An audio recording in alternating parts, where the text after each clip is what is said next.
everyone. Thank you all so much for joining our session today here. We're going to talk about Catalyst Center Network Operations Essentials using UI and also the APIs. It's a DevNet session, so we'll also delve a bit into the APIs of Catalyst Center. My name is Adrian Iliasiu. I'm a developer advocate with Cisco DevNet, and I have my close colleague and friend here, Gabi Zapodianu, and between the two of us, we'll present for the next an hour and 45 minutes or so. If you have any questions throughout the presentations, let us know. There's a lot of content. We have some slides hidden for you, so make sure you download the presentation for much more slides and more content. We cannot cover everything that we have in 1 hour and 45 minutes, believe it or not. But we'll try to do our best to cover everything. And any question, like I was saying, let us know. You want to have a bigger conversation, we can take it offline after we're done. And with that, I'll pass it on to Gabi. Thank you. And I'll be back. You guys, can you hear me? It's good? Thanks so much for coming this afternoon. Gabi Zapodianu, I'm a principal TME. I am a network engineer. How many network engineers do we have? Everybody, almost? How many developers do we have? Come on, at least a little bit of both, right? I have been a network engineer for 25 years. For the past over 10 years, focused primarily or only on APIs for Catalyst Center. Last year or so, we joined the team. I'm part of the network platforms team that covers both Catalyst Center and Meraki APIs, integrations, events. For over 2 years, I started to spend quite a bit of time with AI. We can have a conversation at the end of the session. This session will not cover anything with AI. Probably it's a good break for all of us from either presenting or going to sessions that cover AI. But today we are going to focus on Catalyst Center. How do we implement different workflows with the UI, and how do we do it with APIs? And we are going to look at how to do it with APIs with different libraries, pipelines, Python SDK, Ansible, Terraform. Will give you a good flavor of everything that you could do with any of these libraries. If you can join the WebEx room, we have quite a bit of slides that we are probably not going to be able to present. We have a lot of content. We'll share the full PDF in the WebEx space. We are going to share videos. If you are interested in anything that we have presented in the session, or you can ask questions about Catalyst Center APIs or other infrastructure's code workflows that you are interested in. So if you cannot join the WebEx, please ping one of us and we'll find a different way to share the information with you.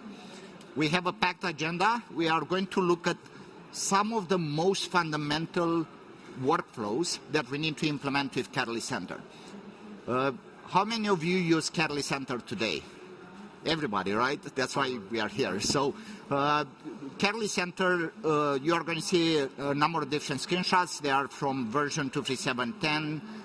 I have something from 237.11, Catalyst Center AI Assistant. We have some from 3.1. You are going to see, obviously the UI is changing, but fundamentally these workflows are very similar. We are going to start with a little bit of fundamentals. What can we do with Catalyst Center platform? What APIs? What do we do with events, reports, integrations?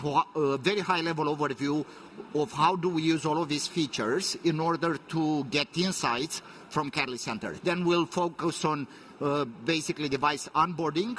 Adrian will present to you how do we onboard devices, how do we provision devices to the infrastructure. I'll walk you through how we do software upgrades with Catalyst Center and configuration management. How do we do those configuration of devices that we need after everything has been running for some time. At the end, we have a short section for developer resources, where you can find information, where you can find libraries, where you can find details for basically anything that we need to know from Catalyst Center API's perspective. So let's get started. This is a slide that is very busy. How many of you actually use multiple Catalyst Center clusters? More than one.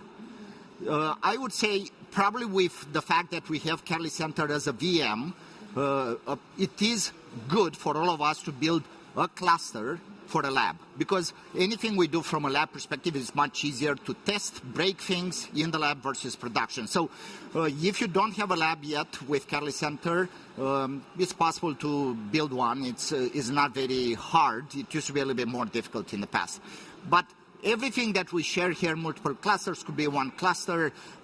We can, with APIs, and the libraries that we publish, we have all of these libraries that are available for a number of years, automate about everything that we have need in Catalyst Center.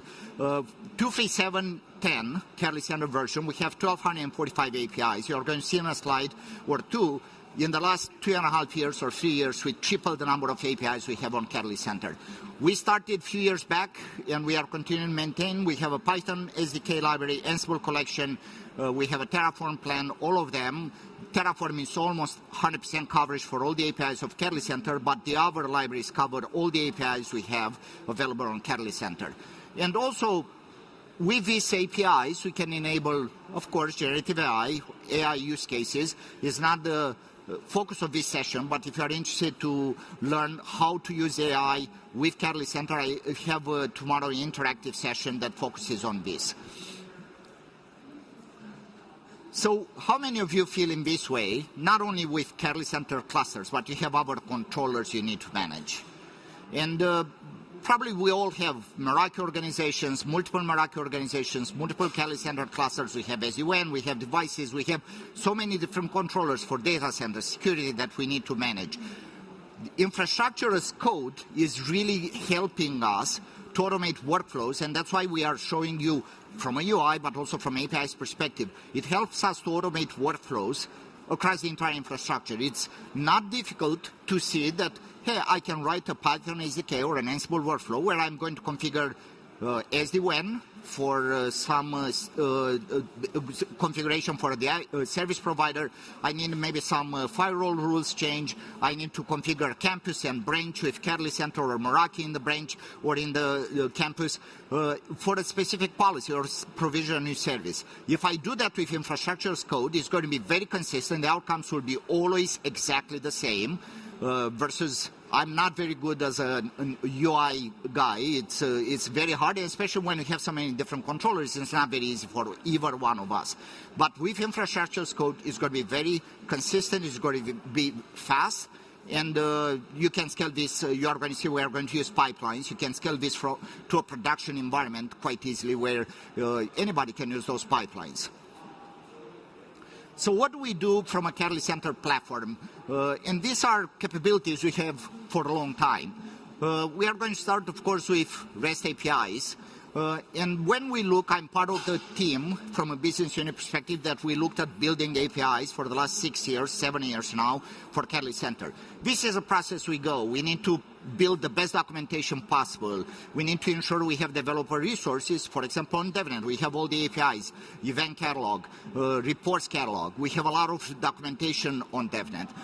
How do we improve coverage of APIs? How do we improve performance of the APIs? Because an API that we built a long time ago might be too slow or the rate limit is not good enough. So we are looking at all of this to really provide you the best quality and comprehensive capabilities across APIs for about everything that you would want to do.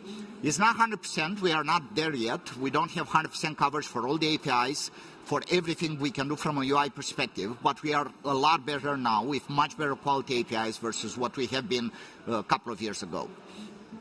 This is a good snapshot, 2353. I hope anybody running 2353? Nobody's brave enough to save that, right? But if we look from where we were a couple of years ago to now, we tripled the number of APIs. We redesigned the API architecture. We have the quality of the APIs has improved, and we've done a little bit more. But you can see here, for example, the API catalog for clients. I want to get all the clients on Catalyst Center. We have the developer toolkit on Catalyst Center where I can run an API. You don't have to write code for an API to run it, to test it, to see what information you receive, but also on the developer toolkit, you can generate Python or Ansible code as well to see, okay, how it would look if I want to write a Python API call. How many of you are familiar with synchronous versus asynchronous APIs, not only with Catalyst Center, with any other platforms? You are? The main difference is, if I'm making a synchronous API call, I'm making an API call, I'm waiting 100 milliseconds, 200 milliseconds, might be maybe a second, I'm going to get the result back. So when I'm making the API call, I already see the response. It's coming back as the response from Catalyst Center or a network controller. But sometimes when we cannot provide you a guarantee that we are going to execute that API call in any conditions in 60 seconds, because that's a standard, an API call needs to be answered in 60 seconds, then we are going to create a task. And when we create a task, there's a little bit longer process. What I'm going to get back is an execution ID that I need to poll and get the status if that task completed successfully or not.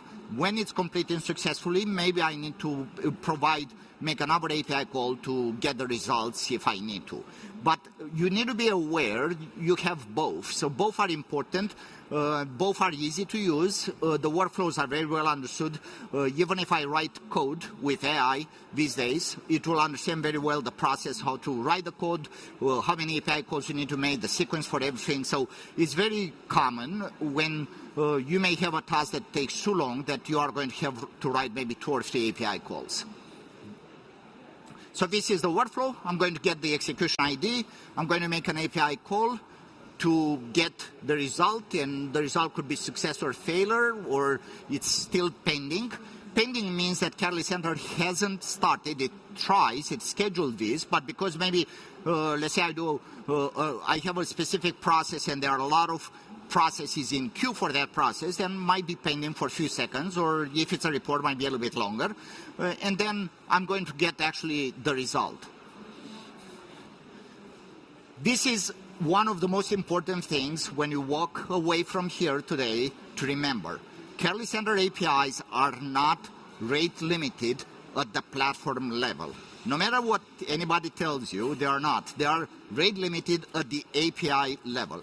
So you can see here, I have some APIs that have 100 API calls per minute, and I have one that has 500 API calls per minute. We have with 250, 150. We are continuously improving the rate limit. If we find an API that through redesign we can improve the rate limit, we will do it. If you need an API that we need to increase rate limit, please work through TAC and let us know.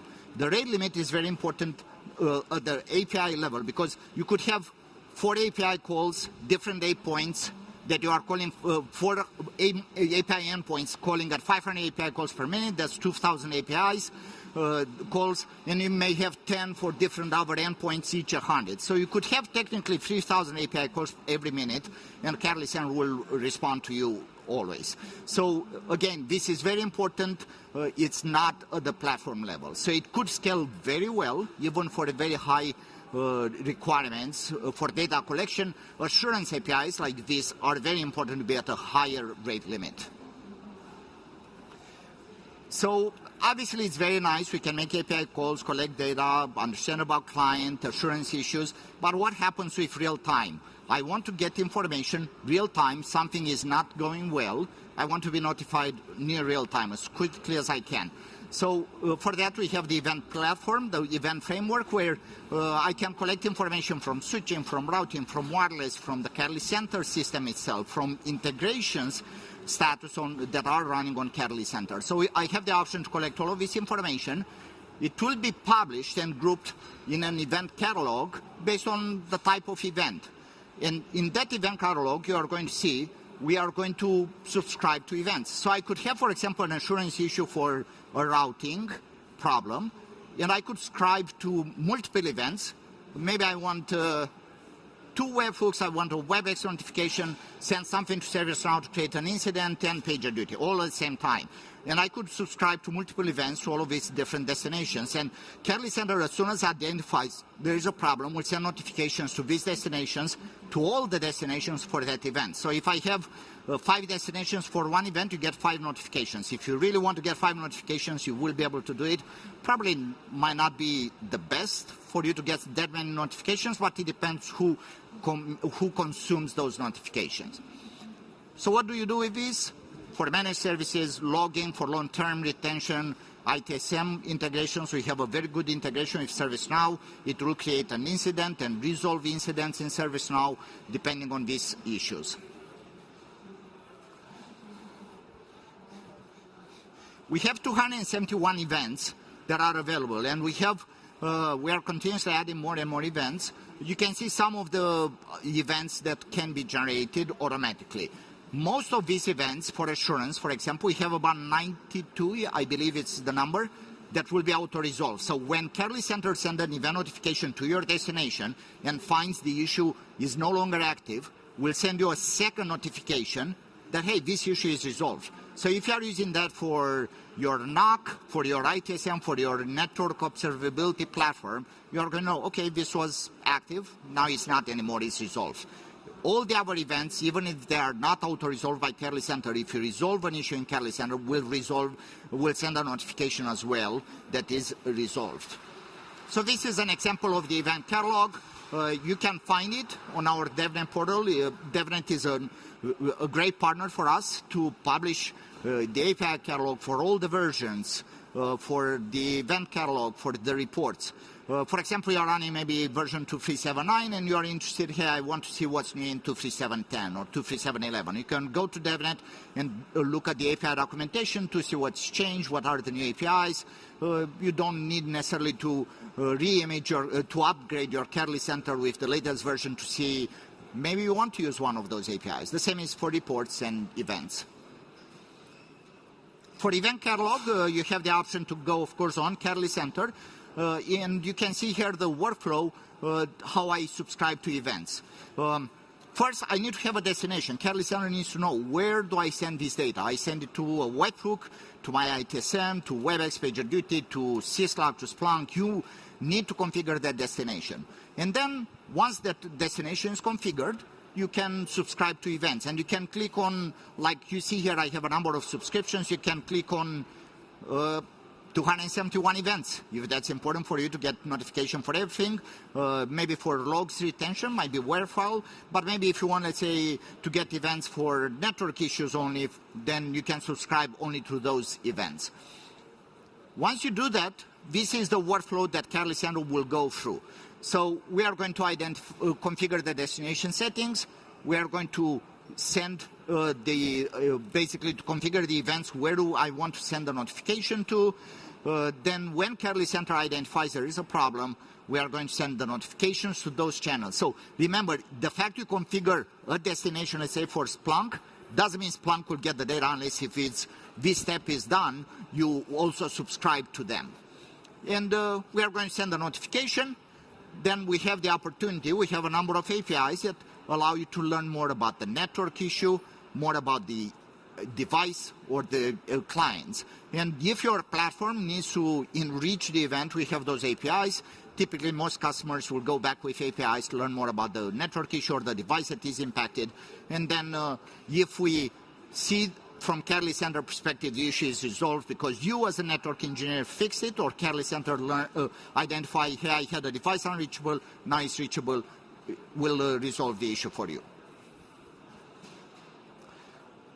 Also, we have reports, and the reason is part of the platform team, because with reports, we can generate a lot of data that might be a little bit hard to get with API. So if I have hundreds of thousands of records I need for clients to collect from Catalyst Center, calling APIs might be a little bit slow, or maybe you want to schedule something. Hey, I want a report for all the clients or client sessions to run every day.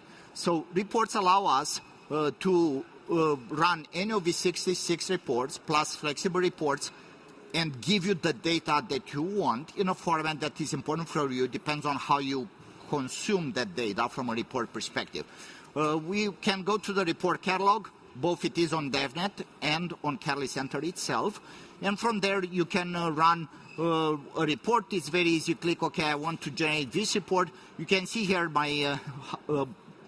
my spotlight doesn't work very well, but you can see I can create this report as CSV, JSON, Tableau in that case. Some reports are executive reports, they are PDF format. So you already know, okay, I can create a report in JSON because I won't consume it with another application, maybe for creating some dashboards or basically records retention. So I can go in the client, I want to select all the locations I have. I want wired and wireless clients, I want last 24 hours. By the way, about probably less than a year ago, we had 36 different parameters we could send you for a report. Now we have 51. So for every client, if we have the information, we are going to send it in the report. You can select, hey, I want only 5 parameters, or I want pretty much everything. And then you can schedule to run every day. I schedule this for running at 8 o'clock, and then I have the option to decide, give me an email. So when you get the email, you are going to not get the report. You are going to get a link to download the report, because the report could be quite large from an attachment perspective, but you can also send it, hey, I have an application, like my case, Python Anywhere, that will consume that report, save it, and in that way every day I have fresh data. I don't really need to do anything. It's a webhook destination that will receive that report. We have also APIs. Okay, I don't want to schedule this report, I want to run it. So you can trigger the report with an API call, and then you can, it's an async process, you remember, you need to check when the report is completed, and then download the report with APIs. And that's definitely a possibility. We have customers that are doing this. So what is a good platform if we don't have options to integrate? And we have a number of integrations that are ready to be consumed out of the box. ITSM integration, PagerDuty, WebEx. We have integrations with Splunk. We have publishing open source integration with GitHub, with GitLab, with Jenkins, GitLab. We are going to show that today as well. So with integrations, we can enable Catalyst Center to communicate with our platforms. The easiest one, and this is what basically the Splunk integration looks like, on the third-party platform, I have an integration app that it's the TA, it's an add-on that runs, calls Catalyst Center APIs, collects information to create the Splunk dashboards. This is very easy. I can consume both webhooks or make API calls from that integration app back to Catalyst Center. But if I want to make more, it's an integration that offers me all the flexibility. Maybe this third-party platform is in the cloud, cannot reach Catalyst Center, maybe totally different structure from authentication perspective, maybe different structure from an API perspective, then we can build an integration app. Of course, we have the option to send notification from Catalyst Center to PagerDuty or WebEx, so we are reformatting the notification message to be formatted the way that PagerDuty or WebEx expect that message. Or we have the option, like with ITSM, to have an app that we publish on ServiceNow and adapters that run on Catalyst Center. This will create change requests, create incidents. I can run a software upgrade. I can have CMDB inventory synchronization. There are a number of different workflows that are part of this ready-to-use integration. And the ITSM integration, of course, can be customized based on your own policies that you may have with ServiceNow. So let's talk a little bit more about the integration app, because I think we are going to definitely use it in presentation today, but this is how we are going to build apps. If I need to integrate between some application and Catalyst Center, and I need, again, this may be cloud, maybe this is obviously in your data center, there is no option for this integration third-party platform to talk with Catalyst Center, then you need to have something. For example, ServiceNow has a Myth server. In your case, you'd have an integration app that is able to receive notifications from Catalyst Center or make API calls to Catalyst Center and send notifications to the third-party platform or receive API calls. So in that way, you have the flexibility that you need to build any integration app. That's how we are going to see we have the Jenkins integration or GitLab to allow us to run automation workflows on those orchestration platforms. But anything that you will probably do with generative AI, your AI tools that you want to build will be built exactly in the same way. If you are building an MCP server, you need to consider this architecture as the option to build that MCP server. So in this case, for example, we can see a little bit more of something for root cause analysis, for troubleshooting. It will tell us an AI application. Here I analyzed all the data I received from Catalyst Center. I received more information from APIs. I went through the analysis and will give us a recommendation of what is the problem in this case. It is very important to understand that this is how you should run your infrastructure's code workflows. So if you have a workflow to do configuration, not only for Catalyst Center, it could be Meraki or any other network controller, you should run them on an integration app on a server like Jenkins, GitLab, any CI/CD pipelines because in that way the entire team can use exactly the same integration, the same workflow. Everybody's using the same version, will be consistent from an experience perspective, and it will allow you obviously to scale and enforce all the security policies you want. So let's talk a little bit about the AI system, because it's an integration app. This time runs on Catalyst Center. It is built on top of what we had already released from Meraki. It is the back end of this integration is in the cloud, is in Meraki. The Catalyst Center needs to be registered to the cloud. If it's not, if it's air-gapped, you are not going to get access to Catalyst Center AI Assistant. But we have, of course, specific tools that are only for Catalyst Center. So in this case, for example, you can see I have some questions about different issues. You are going to see I have also a demo. These are some of the questions we may answer. So for example, hey, I want to know how to configure a software upgrade on Catalyst Center. You can ask the question, it will go search in the API, in the documentation, the user guide for Catalyst Center, and will answer. This is how you do a software upgrade. Or I'm interested in compliance. Tell me what devices are compliant, what the compliance status is for the devices. So again, you can go for an operational information and ask. The AI system will go for what site you are interested and tell you this device is compliant for running configuration, not compliant from software, compliant with PCERT. So it's very simple. It's an excellent tool. We just released it as controller availability in 2.3.7.11. So if you want to get access to the AI assistant, please talk with your account manager, with the SE, and ask them to give you early access. We are starting, it's control availability because we are starting to scale. We finished the EFT with few customers. We need to now start to scale and be able to go in production. And in production, we should be able to handle much more customers, of course, all the customers that have Catalyst Center. This is an overview of everything that is built in the AI system. We have agents for documentation, agents for troubleshooting, agents for network engineer, finding information from your infrastructure. We are calling certain specific tools. We use specific large language models that we have only for the AI assistant. And let's do a quick demo for this. This is, for example, my interaction with the AI assistant in my lab. I'm asking some information about health scores, and then we are going to see what the answer is. So even if it's on the Catalyst Center AI, the AI assistant runs on Catalyst Center, it will go to the cloud, the infrastructure is in the cloud, and from there we make API calls to collect the information from Catalyst Center. So everything is still going through APIs. It's the same as you would build any our integration. It will call the Catalyst Center APIs to provide us information.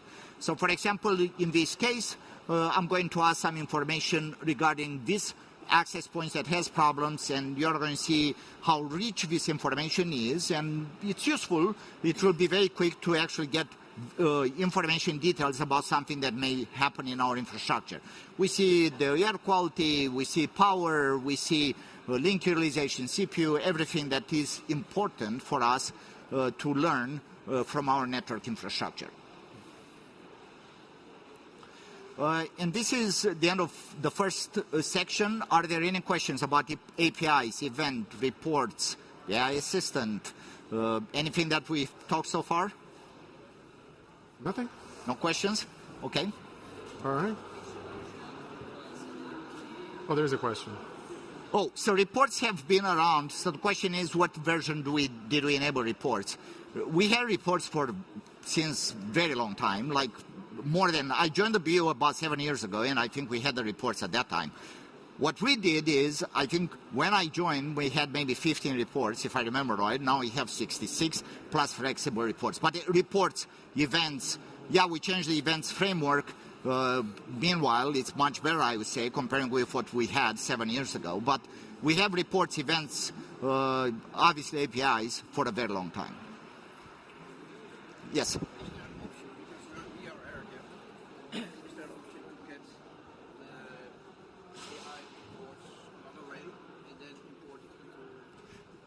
So if you are air-gapped, of course you can call the APIs and get the reports. It's not a problem, or event notifications to something that is in the same environment. So if you are air-gapped, you can basically, if your destination for reports is, or webhooks or event notifications is in the same environment where Catalyst Center is, then you are going to have access. If you are air-gapped, you are not going to get access to the AI assistant today. No. It's not about getting the AI assistant. The logic, the large language model that offers the reasoning and the intelligence and the tooling is in the cloud. Thank you. We'll continue and we'll have more. All right. All right, folks. So let's jump in now to the next topic, which is device onboarding.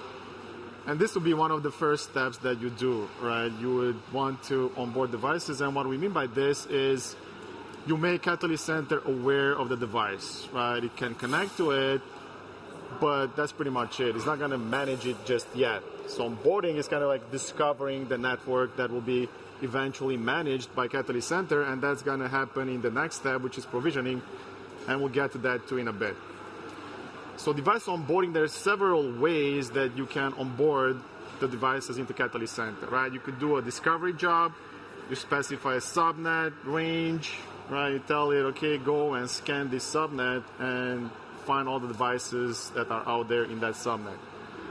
You could do a manual add into the inventory device by device. So you could tell it, hey, this is the IP of the device or the URL, these are the credentials, right? Go and try to reach out, connect to that specific device. You could bulk import via CSV, so you could have all your devices in the CSV file with the credentials, right? So you could do it that way. For a greenfield environment, we also have the option, so you have a brand new deployment of devices, right? They're brand new out of the box. You could do a network plug and play. So the devices, as you connect it to the network, there's a PMP agent on them that will reach automatically to Catalyst Center and will get onboarded that way. That's an option also. And for folks that are still on Prime, anyone still on Prime? I'm sorry. So Prime infrastructure to Catalyst Center migration, right? There's a tool. I don't know if you're aware, but there is a way to more seamlessly migrate from Prime to Catalyst Center. So that is an option also for folks that are still on Prime. But before you actually onboard any device, there's some steps that you should do right prior to onboarding devices. And this is one of them. You should create the network hierarchy, right? So first of all, Catalyst Center gives you the option of, okay, where in the world are these devices going to be deployed? Like, where's physically the location of your data center, of your branch, or whatever it is. You can specify it. You can create sites, right? You can create in that site areas, buildings, and within the buildings, you can have floors. And you can load maps. Floor maps, for example. Several different image formats are supported here. You can have them as DXFs, DWGs, JPEGs, GIFs, PNGs, right? You have the option of doing import from Prime Maps, or we also integrate with Ekahau for floor maps onboarding into Catalyst Center. So this is how it would look, right? This would be one of the first steps actually that you would do as you install Catalyst Center. Make sure you create your sites, you specify the address, you add the buildings, you add the floors and all of that, because it gives you the option after that to place the devices in the closet on the second floor, right? If it's an IDF, you can exactly pinpoint it where on the floor that device is. And at the same time, with access points, you can also place them on maps. It will give you a nice graphic of the coverage of that access point, right? Based on how much power you enable on it, how the coverage on your map would be for that specific access point. So you see if there's any dead spots or anything like that with no coverage on the map itself. Another thing that you should do is that you should create your DHCP servers, right? Your AAA servers. If you have integration with ICE at that point, you also should do it prior to onboarding these devices. You would specify the credentials, of course, that Catalyst Center would use to connect to those devices. You could tell it over SSH or Telnet. Hopefully nobody's on Telnet in 2026 anymore, but so SSH, right, or SNMP version 3, the credentials to connect to these devices. And also you would enable telemetry, telling that yes, I want the devices to send the telemetry data back to Catalyst Center.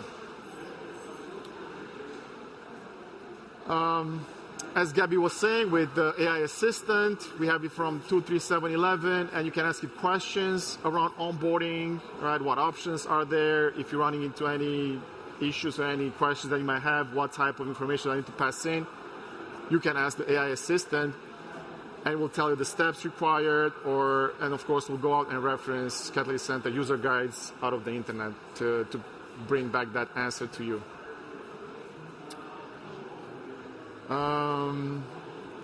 So what happens when a device is discovered is that Cisco Catalyst Center will validate the device credentials, right, work, that it can actually go and connect to the device. If it can connect to the device, then SNMP credentials are validated. It's going to try also SNMP version 3, right? It's going to do an SNMP walk. And it checks if the device is configured for netconf, because it will also connect after that over netconf to those devices. So this is what happens as part of the discovery. Now let's have a look at the demo on how to discover this devices. So you go on the provision, inventory, and I'm going to add a device manually, just one single device, specify the IP address. I'm going to go and select the credentials that I predefined that Catalyst Center is going to use to try to connect to that device. The SNMP community that I've predefined also, it's a read-only in this case. SNMP retries and timeouts. If I wanted to specify also RESTconf credentials in this case, and then netconf, the port. These are optional features. And then, like I was saying, SSH or Telnet, how you would like Catalyst Center to reach out and connect to the device. So now it's telling us adding device. Catalyst Center goes out, right, tries to reach to that IP address that I specified, tries to use those credentials over SSH to log into the device as if it were you. So it takes, there we go, the device has been onboarded, automatically detected the device name, and we see here it's not provisioned yet, and it's not assigned to a site just yet. It's onboarded. Catalyst Center is aware of it, can connect to it, but that's pretty much it. At this stage, it's not actively managing it, and it's not yet pulling assurance data. So we have the device provisioned in the GUI, right? So we've seen, right, you go to inventory, provision, you add the device manually, you do all your clicks, or, like Gabby was saying, we have a Python SDK also, so you could automate that process and do it with the SDK itself, right? So exactly the same steps you've done in the UI, you can automate them and have a simple Python script that will do the same exact steps in an automated fashion for you. So the Python SDK supports pretty much all the versions, all the way back to 1.2.10. I don't even know, it's like 7, 8 years old, probably. Hopefully nobody is still on 1.2.10. All the way up to the latest one, which at this time is 3.1.6.0. So the SDK folks are keeping up. Whenever there's a new version that's being released, the SDK comes out pretty much automatically about the same time. Includes all the Cisco Catalyst Center REST APIs, so if there's any new APIs that we make available in that version, automatically will be included in the SDK also, right? Supports all the versions, all the way back to 2019, the first one. And we're getting an average of $50,000 per month at this point, which is fairly impressive. So that's a lot of folks, a lot of people using this SDK, right? Yeah, I remember when we passed the first 1,000 downloads, we were very happy, and here we are where we are now. It grew, and it's adopted by hundreds of thousands of people at this, and customers at this point. So how you would go about and use this SDK to onboard a device, like I was saying, right? So you see here from Catalyst Center SDK, that is the Python library. We call it Catalyst Center SDK. It used to be DNA Center SDK before, but we renamed everything. So from that, you import Catalyst Center API, which is the class that will actually establish a connection to your device, and then it provides all the methods, onboarding, provisioning, getting assurance data, right? Doing SWIM, software image management, all the functionality that you can do in the graphical user interface.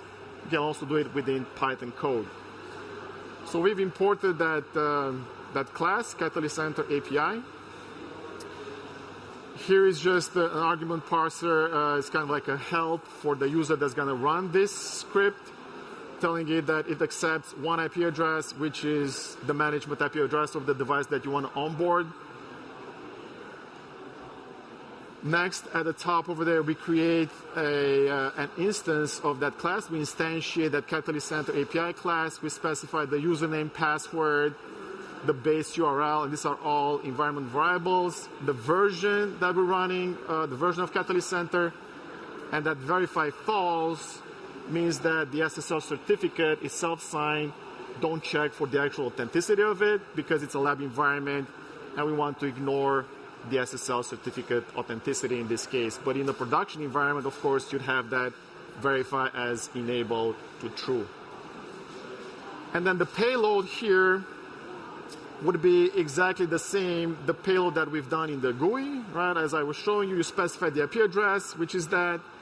The type is a network device, HTTP port 443, and then the password, netconf port, SNMP community, SNMP retry timeout, exactly the same options you've seen in the GUI, right? They will be part of the payload that we're sending to the device to onboard it.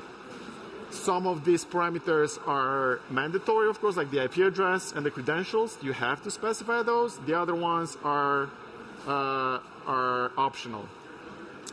So once I have the payload built, I can go and use the .devices.addDevice. So this function will actually go take this payload and onboard that device automatically for us, right? And it will be added exactly the same way as we've seen in the GUI. And the response contains that response back from Catalyst Center, and which in this case is being done asynchronously, like Gabby was saying, right? So adding devices, onboarding them is done asynchronously, so it's going to return a task ID, and then we check for that task ID until it's complete, right? Because it's not instantaneous. We get the task ID, and if it's still pending, it means that the task is still running in the background as Catalyst Center is working to onboard that device. And once it's onboarded, we get the task ID, the status is complete, right? And then we know that, yes, this device has been successfully onboarded using the SDK. So this is how it would look, the exact same device onboarded using Python code, the one that I've just showed you. Right, so it goes, it takes about 11 seconds to onboard that device. You see from the start at midnight 22 and then 23:02. It took about 11 seconds to onboard that device, right, in an automated programmatic manner. Any questions about this? Are you folks using the Python SDK? Who's using the Python SDK today? Wow, okay, one. All right, so hopefully two. And 3 here. You'd better use it, Gabby. Better use it. All right, so hopefully you folks Adrian, see... If you don't use these libraries, please start to use the libraries. All the libraries. It's so much easier. So maybe you don't like the Python SDK. We'll see Ansible. Anyone using Ansible? Okay, a few folks. Terraform? Okay, you really like the GUI. All right, I mean, that's fine. All right, so that was onboarding, right? Jumping on now to provision. So onboarding, Catalyst Center is aware of the device, can connect to it, but that's pretty much it. With provisioning, that's where Catalyst Center will go and actively manage the device, right? So if you do any configuration changes after you start provisioning, you'll see compliance issues because Catalyst Center will monitor actively that configuration on the device.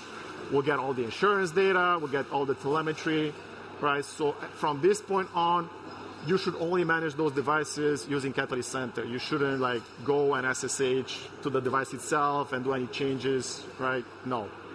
Please use Catalyst Center from this point on to actually manage that device. So provisioning, also we have several options to provision devices. There's the basic provisioning where it's like manual assignment of devices to sites. So you've created the site, right? You've added the address wherever your data center is.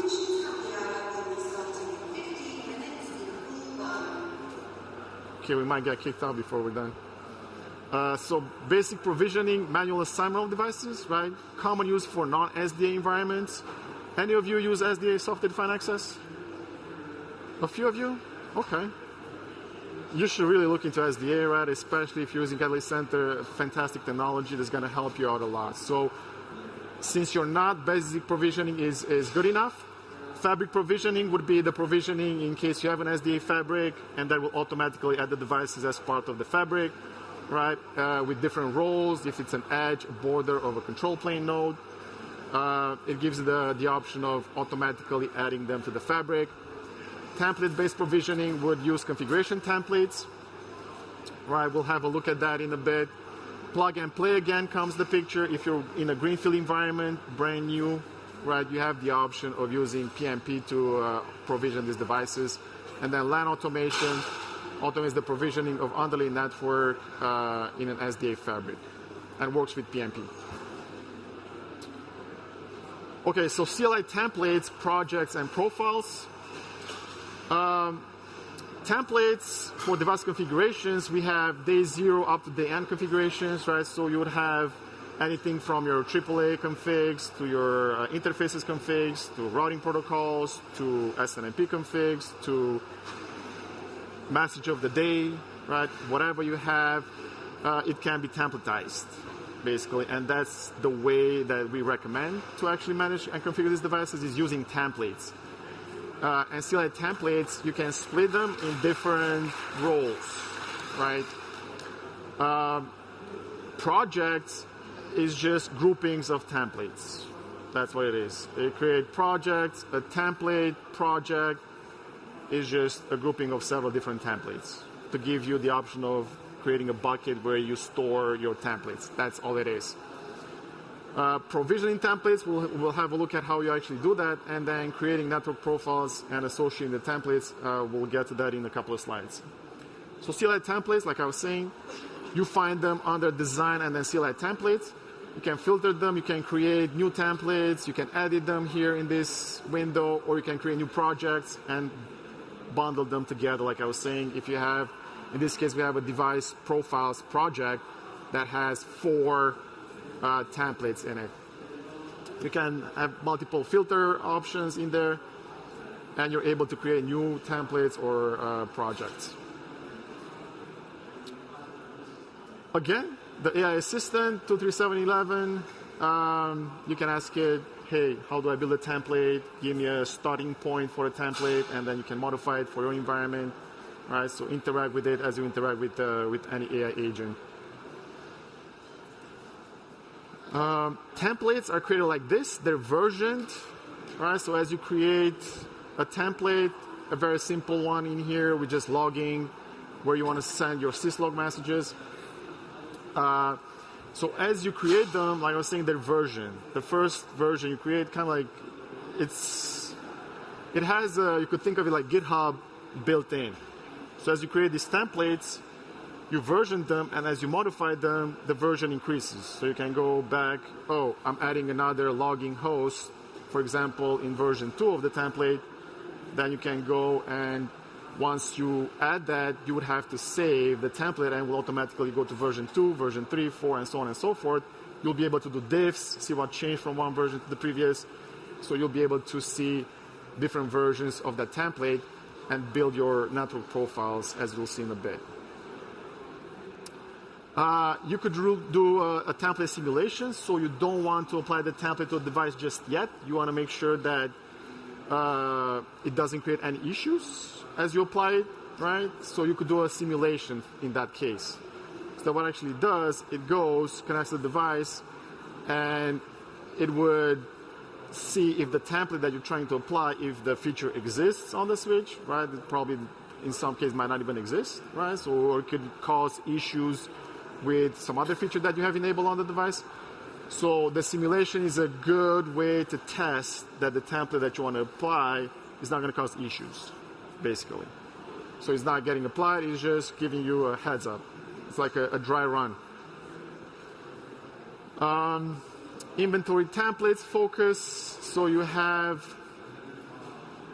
on the provisioning and the inventory page, you can see all the templates, if they're applied, how many the templates are applied to a device, right? So you see here, for this specific device at the top, we have 3 templates that have been provisioned, and there's 0 conflicts, and it's a switch in this case, right? So you see on their provision inventory, you see templates as they've been applied to devices. And to actually apply these templates to devices, you create what we call network profiles. So in network profiles, you assemble different templates, you create a profile, and the profile you assign it to a site. Okay? So that every device, as you onboard and you provision them, you assign them to a site, they will automatically get that template applied to the site, to the device, sorry, right? So you create the network profile. In the network profile, you have the CLI templates, be your AAA configs, right? Your interface configs, your routing protocol configs, all of it, different templates. You group them into a network profile, and then the network profile, you assign it to a site. And then every device that as you onboard and provision these devices, as you assign them to sites, they automatically get those templates applied to them, right? So just keep that in mind. Attaching profiles to sites. You see here we have wireless network profiles, assurance, routing, switching, and then you can apply them to specific sites. When a device is provisioned, what happens? Catalyst Center pushes the startup config on the device, right? All the configuration templates from that site get applied to the device. It could update the software image as part of the provisioning process, right? So if you're running an older version of iOS XE and you have a gold image defined as a newer version, it will also update the software image on the device itself as part of the provisioning process. It's going to configure telemetry and monitoring to send all the streaming telemetry back to Catalyst Center so that we get all the good assurance, nice assurance data. It's going to assign the device to a site. Optionally, it can also provision that device as part of the SDA fabric.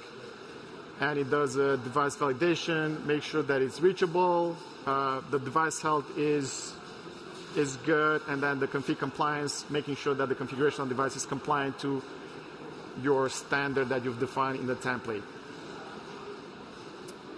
Okay, let's have a quick demo at this, at the provisioning. We're going to provision the same device that we've onboarded. This time with the GUI, we'll go scroll down to the device. There was that .22.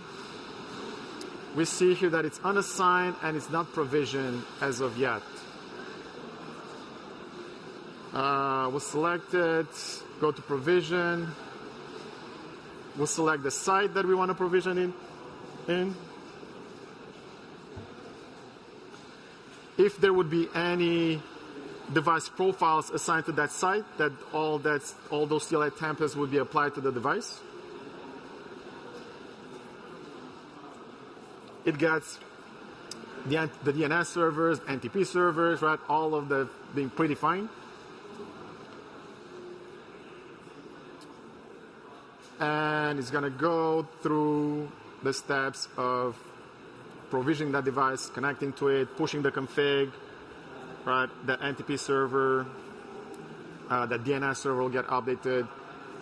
Everything will get updated to the values that you have as part of the template or as part of the parameters you've specified with the provisioning process. So you got a deploy. It's going to take a couple of seconds here, again, done asynchronously. Right? So a task has been created. You go, you check on the task, and you see that one provisioning device task is in progress. You can see all the steps that it goes through as it connects to the device, pushes all those configs, syslogs, SNMP. All of those options get pushed to the device.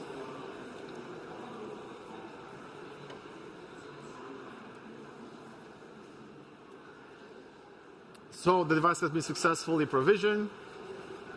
You can go and check the details under every single step here, see what actually happened as part of the provisioning process, right? syslog is there, SNMP, swim certificate. Also, a certificate gets installed on the device, right, from Catalyst Center that will be used to authenticate Catalyst Center device.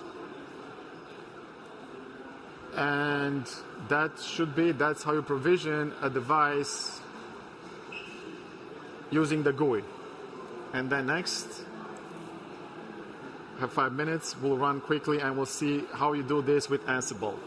Right, we've seen the SDK onboarding, we'll see Ansible, how to do the exact same steps that we've done in the GUI. And you see there's success, it's managed now. The provision status is success, it's been assigned to that PDX floor 2 site, so everything went well. Since none of you are, most of you are not using Ansible, we'll quickly go over everything in Ansible is written in YAML, right? A collection is just a packaging format where you have all the modules combined into one collection. This would be, modules are what you can do. Configuring an IP address on an interface, enabling OSPF, configuring AAA. Each one of these is a different module, right? So all of these modules get combined into a collection, right? When you install Ansible, you install these collections. There's a Catalyst Center collection that gets pulled down that gives you access to all the configuration options in Catalyst Center, right? You build playbooks. Playbooks are just step-by-step instructions on what configurations you want to do, right? So in that YAML file, you specify, okay, this is the device that I want to connect to, and I wanted to onboard this device. Ansible collection has been out there since December 2020. Support all the way to the latest version, of course, and it's been rebranded from DNAC Ansible modules. So if you're still using DNAC, right, we've rebranded everything. You can move on now safely to the Catalyst Center Ansible collection. We have the concept of workflows also, and that's what we're going to use for our provisioning. It's going to be the provisioning workflow. So this is basically hiding several different API calls that happens in the background. It gives you just one module, one simple YAML piece of code that's going to do the provisioning automatically for you in this case. You see the documentation here, right? So provision workflow manager, that's the module that we're going to use. And this is how the Ansible playbook would look. Cisco Catalyst Center provision _workflow _manager. That's the module that we're going to use as part of a task. You specify the host, the username and password, the port, right, and then the site. Exactly the same options that we've selected in the GUI. We're going to specify here in this YAML file, right, that floor 2, and then the management IP address, same as before. We're running the Ansible playbook. It goes, connects to the device, right, and assigns it automatically to that site. And we see here provisioning of the device completed successfully. I don't even know, it took less than a minute for this. And that's how you provision devices using Ansible, right, as you've seen in the GUI. Again, hopefully you folks will start using a bit of automation in your workflow, as we're trying to encourage you to do that. So then, any questions about onboarding and provisioning before I hand it off to Gabby to go over software upgrades? But thank you all for staying. I know it's like a long session, it's a lot of content, but we appreciate you staying, hopefully, till the end.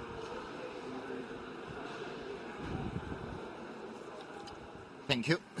So far we have looked at what options do we have to add a device to the infrastructure to be managed by Catalyst Center. To fully manage that device, we need to provision the device to the side, because provision the device, as Adrian was saying, now we are collecting telemetry from the device. It's going to be monitored. If there are issues, Catalyst Center will send events through the event framework to your destinations. And we are going to look at what happens after this. And of course, we need to do software upgrades and provision CLI templates. I need to apply a configuration to the device. Maybe it's a specific configuration that I need to deploy only to a small number of devices. Catalyst Center prefers to do, and you are going to see it's exactly the same with SWIM, with software upgrades, basically in 10 configurations. So hey, across my entire Catalyst Center cluster or some specific sites, this is the standard, the image that I want to run on all the devices. These are the profiles I want to run on all the devices. And as soon as you deviate from those, it's going to send a notification. We are going to see an alert on the UI that, hey, there's a violation from a compliance perspective. So from a software perspective, SWIM, Software Image Management in Catalyst Center, will manage everything. Will allow me to download the recommended image from Cisco or transfer from a local server. Will allow me to tag devices. Hey, this is the standard image, the golden image I want to run on a device. And then allow me to actually create a task to start the software image. I mentioned the integration with ServiceNow. We can create a change request that must be approved before Catalyst Center continues with the software image. And of course, we have reporting for software images and APIs. I can do everything with APIs. You're going to see we are actually going to do it with APIs. So from here on the design image repository and summary, I have access to a lot of different resources. I have the option to go here and understand to synchronize images with Cisco.com. Why is that important? Because I want to go to Cisco for my device to find out what is the recommended image I should run that is the best from PCERT's perspective, has the fewer PCERTs, security vulnerabilities, maybe based on the hardware, we have some recommendation for images. So you can decide from there, hey, I'm going to import the image, or you have the option to import images from here, from a local server. Air gap customers, you are not going to get access to this, but unfortunately, you can actually import the image from a local server. So let's start to take a look. I can filter when I go to recommendation for the suggested image or latest, and then I can decide I want to import the image from Cisco.com. That means that, of course, Cisco is reachable by Catalyst Center, so you are registered with Cisco Cloud for Catalyst Center, so in that way we are going to download the image directly from there. This is what I do in my lab. I don't have a TFTP server any longer for many years because it's so easy. I go there, I click on, hey, I want this image, and we'll start to do download of the image. It's going to be checked, verified, imported in Catalyst Center, and then it's available for me to decide, hey, I want to use this image for the devices that I want to update to that version. So if you don't have an option for this, you can say, hey, I want to import the image from your laptop. So this is another easy way. I download on my laptop the image, and I can do local file upload to Catalyst Center, and in that way I still get the image that I want, even if I'm not cloud connected to Cisco.com to get the images. So I can select, okay, which file do I want, and then it will be imported. So of course this is a little bit easier than using TFTP or any other file transfers. It's also a little bit, I would say, more comfortable for all the network engineers. You don't need to set up a TFTP server, go to SSH to the device to start the download. So once I have the images or the image that I'm interested in on Catalyst Center, I have the option to say, okay, I like this image. I hope you are testing that in the lab first, a small pool of devices that you have for the lab, and then you are comfortable with that image, and okay, I want to assign this image to devices. And selection of the devices is by type of device, but also by site. So if you don't want this image to be across the entire infrastructure and update maybe 2,000 switches to this image, you can decide, hey, I'm going to test only in this lab. I have a small lab network, few devices. Let me test that in this way. So you have the option to say, I'm going to assign that image to this type of devices at these locations. In my case, I want to do a software upgrade to all the devices in my lab. And then that will become the golden image, the recommended image that Catalyst Center has based on your specifications and also Cisco recommendations for your devices and the software versions. So we can assign the golden tag to the image, and next time when you log in Catalyst Center, you are going to see devices that are not compliant anymore from software perspective, because before they were running, let's say, a version 17.9, and now 17.12 is actually the golden image, and all the devices that for that site match the filter for 9300 switches will become non-compliant from a software image perspective. So it's easy to find that information. This is how you find. This is the device was running 17.3, and now the golden image, recommended image, is 17.12. So this is one way you are going to see we identify the list of devices that we need to do a software upgrade for. The compliance is the perfect tool because it tells us, hey, these devices are not compliant from software perspective. This is the recommended image. Let's do a software distribution and activation. As I mentioned before, we have an AI assistant that helps with information regarding as well of SWIM. We can ask questions, hey, what are the devices that are not compliant? In this lab, I don't have any that are not compliant. But I can ask, okay, how do I do a software upgrade? And it will tell us step by step what we need to do, and also give us a link to the documentation from where it comes. We support multiple versions of documentation because the AI assistant may run on 3.2, 3.1, or 2.79.11. So 2.37.11, I'm sorry. So documentation is for the version that we have. The image upgrade takes two steps. So I need to distribute the image and activate the image. Activating the image will impact your infrastructure. So it's better to plan for that. And we have a maintenance capability where we can put the device in the maintenance mode to run that image. So for example, if I want to start the software upgrade for this device, I provide a unique name for the task. Then I click on which device I want to upgrade, one or more devices. In my case, it's just one device. And then I will start to go through the distribution checks. Is it possible? Is it an image that is recommended? Do I have one that I could load on the device? And if I want to do activation at the same time as distribution, you have the option to click, okay, I want to activate immediately after that, and it will do some pre-checks and post-checks as well. I have many customers that will do the distribution of the image pretty much any time.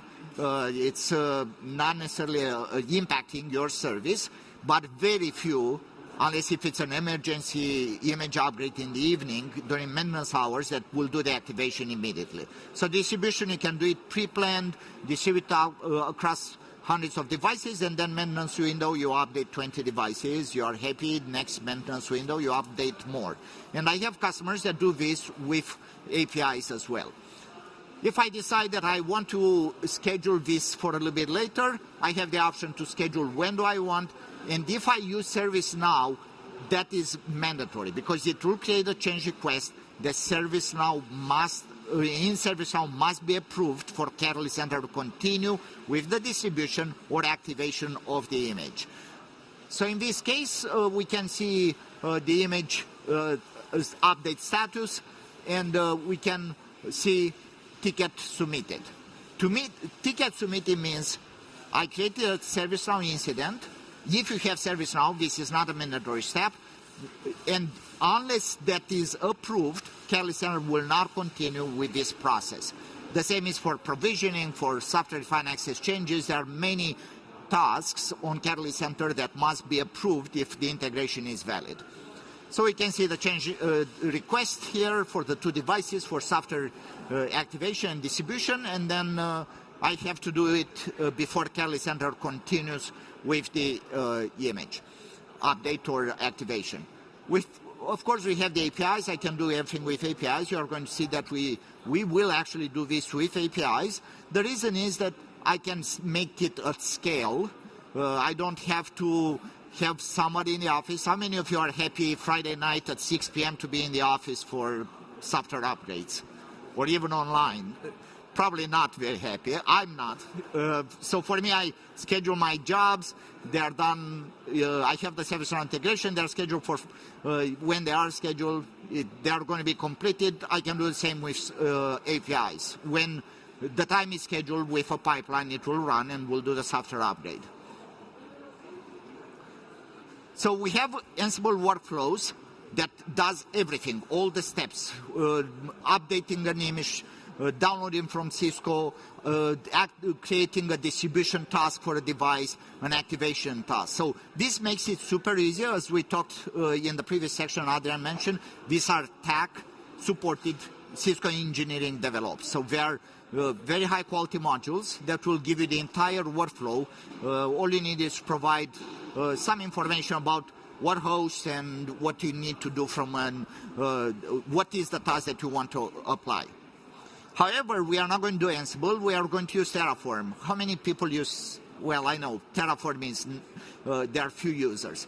So the advantage of when we use Terraform is very much a different approach. It's a little bit more declarative. It's like, hey, I want my devices to run this software image. And Terraform will go find out what's the image running on the devices and identify, oh, this device needs to be updated. It's not compliant. And then it will run. Next time when I run this plan, maybe there are newer devices that need to be updated, maybe there are none. If there are none, there will be no software upgrade that needs to be performed. So if Terraform, it's very easy. This is, for example, the list of devices that are not compliant. This is what Terraform will read, will run through the plan, and will read the information from the device, understand are they really not compliant, and then apply the plan and start the software distribution. That's what I'm going to do, or the software activation if you want to do it through Terraform as well. The Catalyst Center Terraform provider has been around for a long time as well. We have almost all the APIs available on the Terraform provider. There are some that just don't make sense from an infrastructure provisioning tool set to have them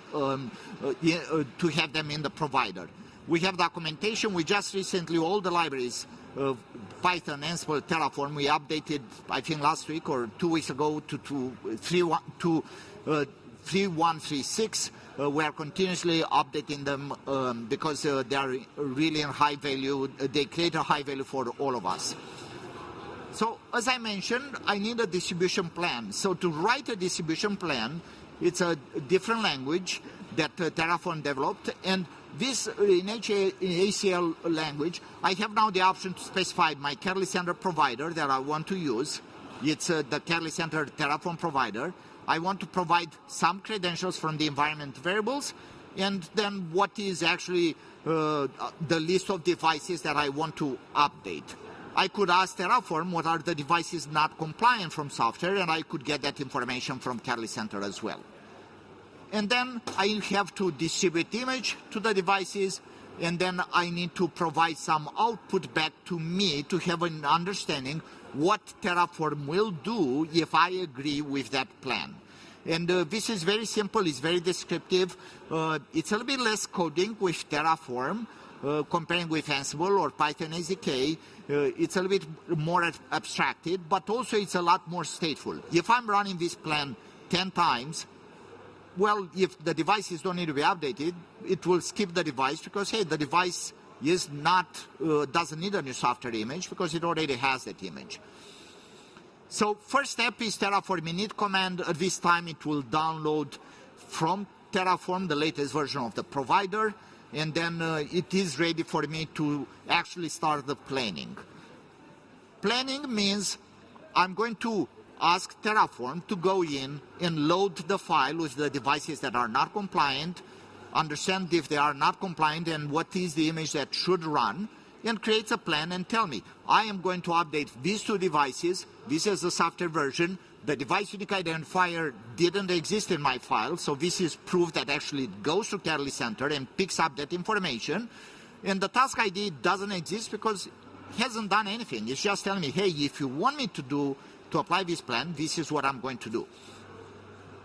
And with approve, I'm going to execute the plan that I already looked. I will have the opportunity to actually look again at the plan and execute it. So if I do this, at that point, what will happen is Catalyst Center will start the activation, distribution of the devices, and at the end, we can see here that, hey, 2 tasks have been created, which means software distribution started on those devices. After I run this plan, it's idempotent. If I run the plan again immediately, it will tell me, yeah, you tell me I have 2 devices that need to be updated, but I read the information, they don't need to be updated. The information is there. The devices are already updated. So we can see here, for example, we'll go through the plan from a Terraform perspective. We'll do the 3 steps that are important. We are going to do Terraform init. That's the first step. It will download the provider version that I specified. Then we'll do Terraform. You are seeing all the steps that are going to be required. Then I'm going to plan. At this time, nothing is configured on Catalyst Center. It's just reading information to tell me what it will do if I continue applying this plan.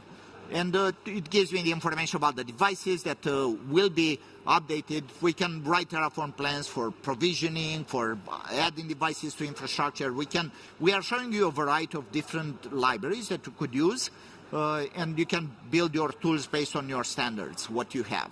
And then we can see basically all the devices. Task ID doesn't exist because the distribution hasn't started yet. So I start the plan. I have an option again to look one more time, and then we can see it's starting to distribute images, and then it will give me the devices that have been updated, the task, and if completed successfully or not. Of course, in this case, I skipped some time. It takes a bit of time to distribute an image to a device, but it's very easy with automation tools to scale with many devices. Ansible, Terraform, they have parallel processing by default. So if you are doing this, I think Terraform might be, maybe I'm wrong, parallelism is 10. So if I start with Terraform, we'll start distribution to 10 devices at the same time, and then continue with the next 10 devices. So configuration management, let's take a quick look. What happens? I have the device onboarded, provisioned, software upgrades, but I need to apply additional configurations because we know we need that all the time. And with provisioning a CLI template, I have the option to apply a specific template to a number of devices because I need some specific configuration, I don't want necessarily to be part of a profile. So in this way, we have, for example, the documentation here, how to do that. We can go through the AI assistant, and I can ask again the same, hey, tell me about the profile that is already applied to a number of devices, to which floor. I can ask questions, hey, tell me what's the CLI template content, and we'll go and find out, oh, this template, this is the content. So you know through the AI assistant, well, do I need to change something before I apply that template? So if we look here, for example, this is the flow. I can go click on the profile, provision template. I can create a task to which device I want to, and then I can select the devices to which I want to apply the CLI template and follow through basically step by step, create a task that will deploy that template. I can preview what will change in this case. The same with provision, I can preview what's changed, and we can see, for example, a preview will be provided. If I apply this template, this is the existing configuration, and this is what will be applied through that CLI template to that device. And if everything is looking good, and for example, it's scheduled, then I can go through basically the process to schedule that, and this task will be completed to the device. Of course, it will check, is the device reachable? Is the device managed by Catalyst Center? It will check all the other things that are important for Catalyst Center to successfully configure the infrastructure, the devices with that template. So why would I want to do it programmatically is because first I can do it at scale. So let's say I have a CLI template for an ACL that I need to apply to maybe hundreds of devices or thousands of devices, much easier to do it at scale. But also it is possible with a pipeline. You're going to see CI/CD pipelines with both Jenkins. We have an open source that I published about 2-3 years ago, and we have a GitLab open source as well, where you can automate this process. And I want first to test in lab, and if everything goes successfully, we'll continue in production. With a pipeline, I don't need to be too much concerned about rolling a lot of changes in the infrastructure without first going to the lab. And you can even include change control management. Okay, lab was completed successfully. I want to start in production. So it's very, very easy if you use a network infrastructure orchestration tool, I mentioned this a couple of times, to add additional features that otherwise would be really manual for you. So in this case, I have a project detail. It's an YAML. This is the list of devices in the lab. This is the list of devices in production. I have a project and a template that I want to deploy. And what will happen is this template, this is the template for retail. I have visibility who created the template, when was created, was anything changed, and all of that information is available in GitHub. Jenkins will go and download from GitHub this information. So we'll understand this is my project and this is the template that I need to deploy to specific devices. And we can see a pipeline build.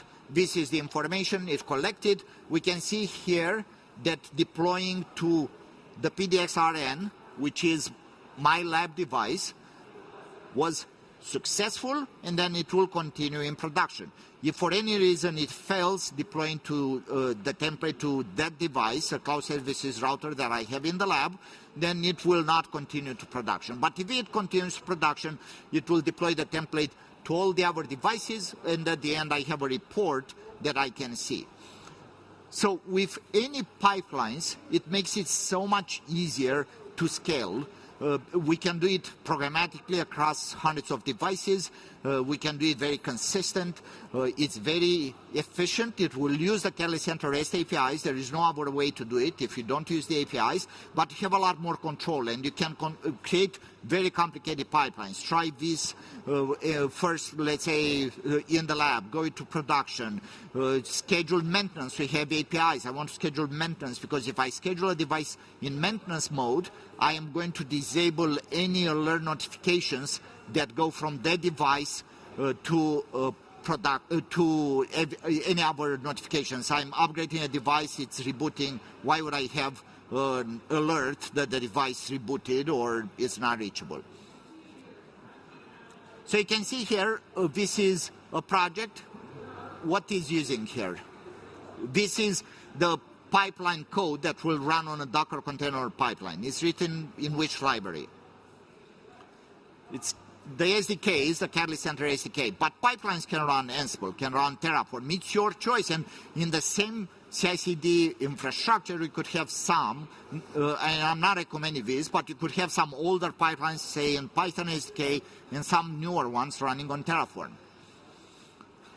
So, for example, this is to deploy a template. This is the payload I need to send to deploy that template. We can see I'm using the Catalyst Center SDK, and then I'm going to deploy the templates to the devices. All the code is going to be available for you. We are going to share this code. You can use it in your lab. You can start experimenting with different tools, depends on what you are interested in. So Jenkins allows us, again, to automate at scales. How many of you are running your automation scripts on your laptop? I'm doing that only for a limited time. You're going to see actually in one of the next screenshots that everything that goes in production for me, it's on a pipeline. So it's easier to run on our laptop. It's a proof of concept, test something. But if Adrian wants to run the same script, I give it to him today. 2 days later or 2 weeks later, I have done improvements. It's a much better script. He's running the old version because nobody told him. We cannot scale basically from an enterprise perspective. So it's a lot easier if we start to build these and move them to a pipeline, basically to an automation. Doesn't have to be Jenkins, doesn't have to be GitLab, but anything that will allow all of us to use the same automation platform. So let's take a look. For example, you can see here I have a number of scripts that are running constantly. Some of them are triggered from ServiceNow, some of them are triggered from AI platforms, some of them are running every day. I have a GitHub sync that runs every night. I can do this configuration of devices from, in my case, from here. I'm going to trigger the pipeline, but I can trigger a pipeline with an API call from another tool. Could be ServiceNow. I have some that I do it in that way, or from any other change management platforms or from AI tools. I can go to an AI tool and say, hey, I want to configure, provision a device to a site, and it will go, and actually from that AI platform will call Jenkins and run that pipeline to provision the device at the site. So you can see in the console of this pipeline everything that is going on. It downloaded the project, the template, the code, installs all the libraries that are required for this application to run successfully. It will show me what everything that is downloading, the libraries that installed. Everything is available for me to see, well, is it broken because of something, maybe it's an older library that is not valid anymore, or what is the reason. So we can see here it creates templates, it tells me what is the project, what devices will be updated. It's very easy to have very good visibility in every step that this pipeline will execute for us. And if I need to run this for basically hundreds of devices, it will do it. If I want for a small batch of maybe 10 devices at a time, every time we'll do exactly the same process. Start a new Docker container, goes to download the GitHub repo, download the code, the repo, the libraries that need to be installed will be installed.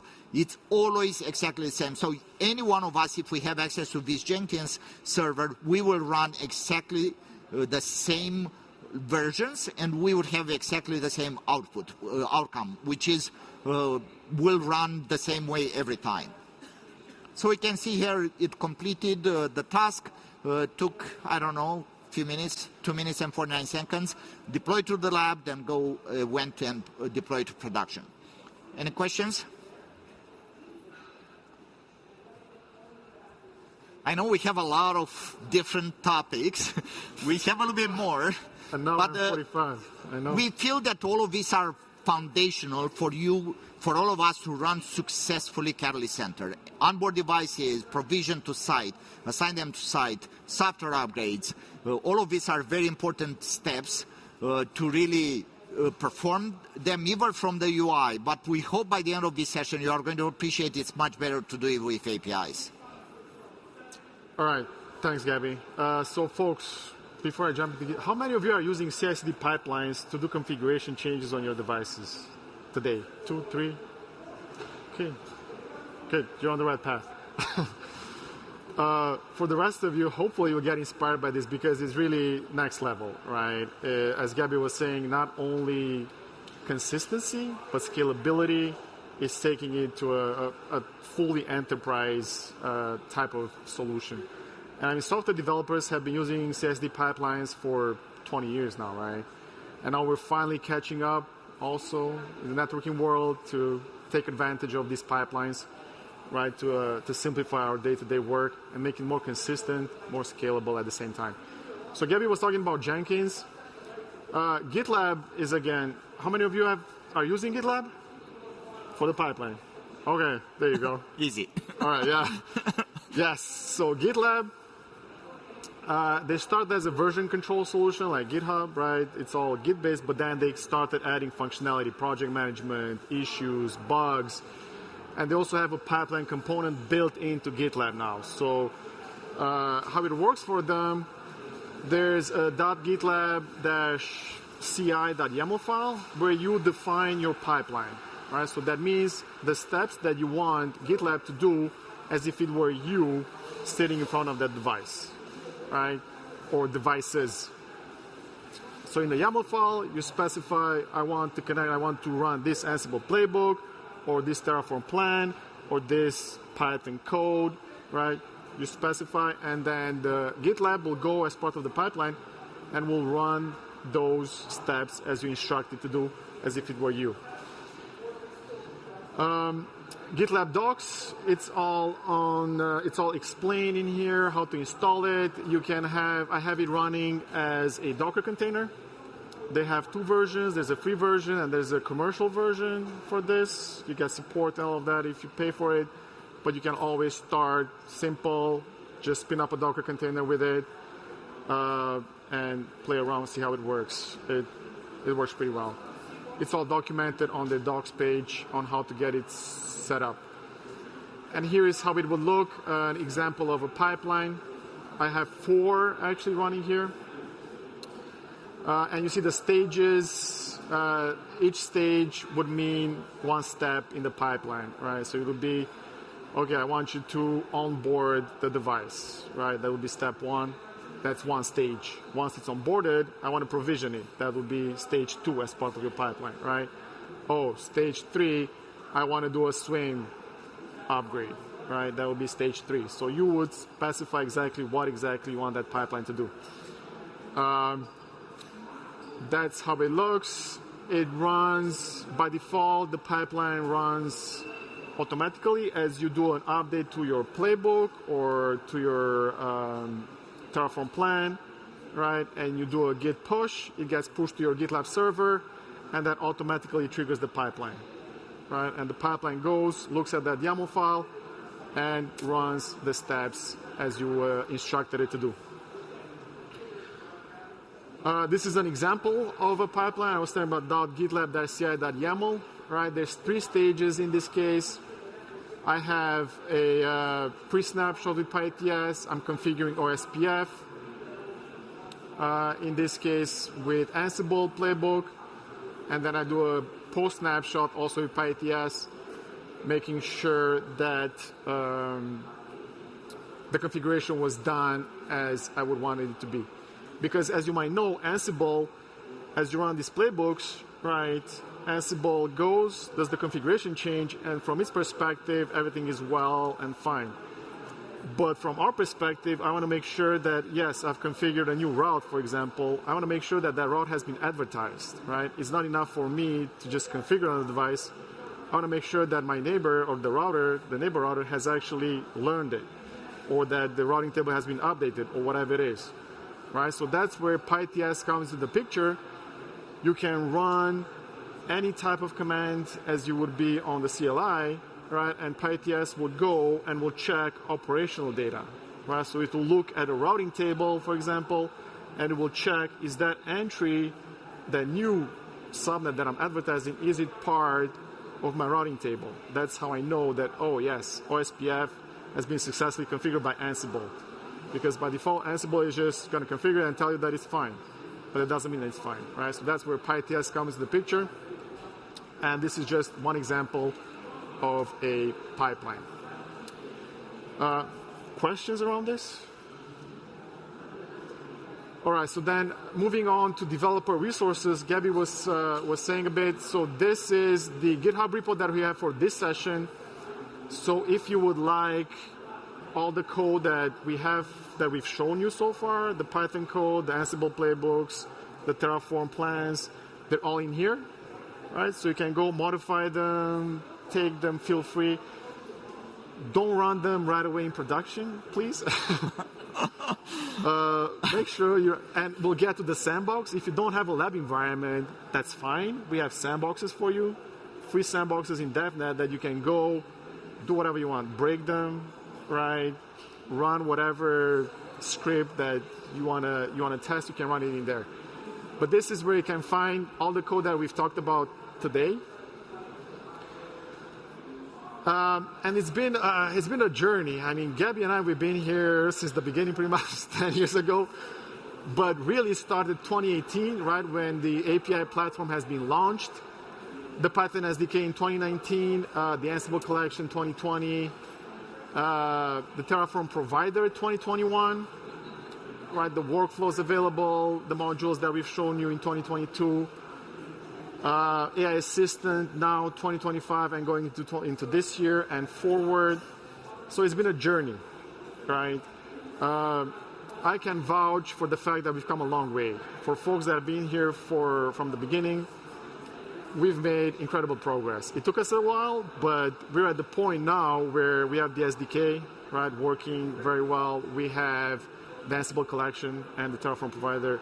They're all working very well. So whichever tool, platform you're comfortable with, now we have an enterprise-grade offering that we support and that you can take it and use it with confidence.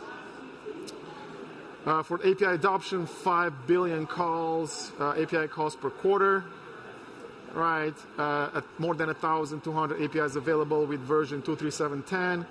And then Gabby was talking about events and reports, right? And then we keep adding this with every new version that comes out.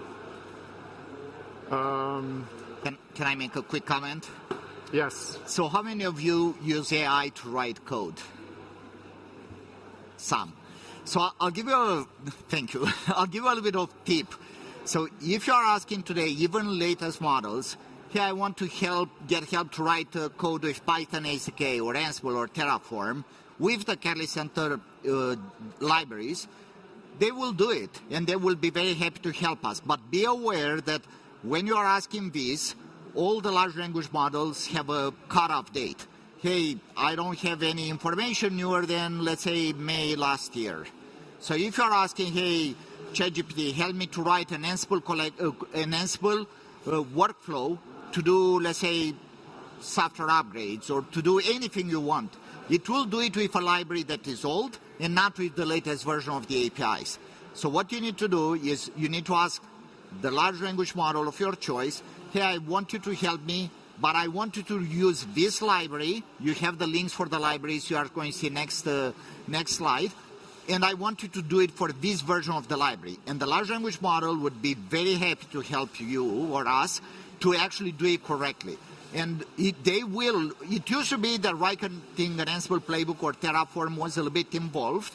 It's much, much easier now. It's not going to be perfect, but will be like 90-95% everything that we need to do to write an Ansible playbook. Test it in the lab. This is our lifesavers from a lab perspective, but test it in the lab and you'll be very happy to see how fast you can write these tools. Thank you. Thanks, Gary. So talking about sandboxes, right, we have 40 of them. They're very popular. They're pretty much all of them used all the time. So you might, as you check this, you might have to wait a bit, but 40 full admin access to these sandboxes, right? They're running version 2.3.7.9. We'll get them to like a 3.1, at least some of them soon, I would say. But 2.3.7.9 is out there, integration with ICE. So you have also an ICE server next to it, right? So you can build an SDA fabric. Hey, I want to test it out, right? This is your perfect environment. It's all free, right? Get it. You have it for up to 6 days, sorry. Right? For 6 days, you can renew that. Right? So you get it for 6 days, then another 6 days, you can do indefinitely. You can use this resource. It's out there, and it's for you folks. We have also the EM programmability org on GitHub, where, Gabby, do you have some stuff in there? Yeah. Gabby all has the libraries, everything. The Splunk apps, the Terraform provider, Catalyst Center, DNA Center, and bunch of repos under the EM programmability GitHub org, right, for you folks to check out. Lots and lots of repos in there. You see there, the Ansible modules, the Python SDK, DevOps, Catalyst Center use cases, SDS code, you name it. Make sure you check it out. So in summary, right, you want a network management at scale, consistent, secure, using infrastructure as code, Hopefully you got a bit of inspiration. We've seen most of you are using the GUI still, which if it works for you perfectly well, right, that's fine.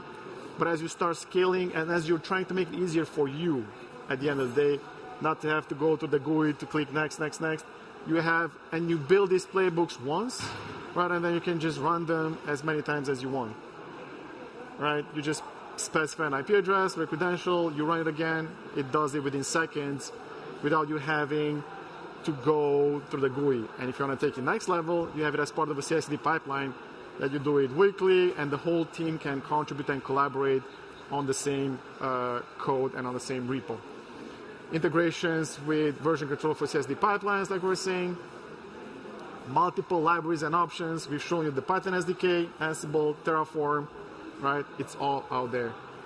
And then enables GenAI innovation. Gabby, you still have one more session tomorrow on GenAI with Catalyst Center. So if you folks want to check it out, what time is it? It's going to be here. Yeah, so I have 2 sessions on generative AI tomorrow. Still. You can find. And I think we're at the end. Thank you all so much. Make sure you complete your surveys, please. It is very important for us to make these presentations better as we bring it over next year. We want to make sure that you get the most value out of them.